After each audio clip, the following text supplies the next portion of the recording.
My name's Joe Annandale. I'm one of the lung specialist nurses in Hywel. And what I'd just like to show you is how to put a filter onto the circuit of your machine.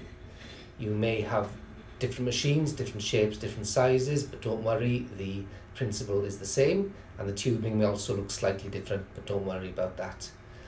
Again, it's not mandatory that you do this, but we are advising it as a health board.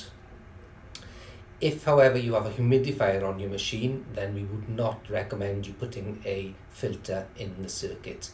But what we would advise is keep using the humidifier to ensure that it's comfortable and that you keep having your very important treatment.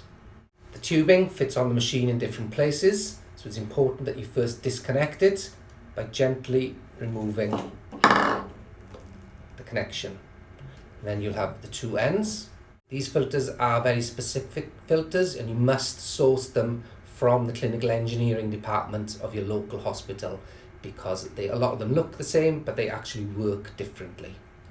The filters have two ends, and it'll only go on one way. You can see it'll only connect the one way.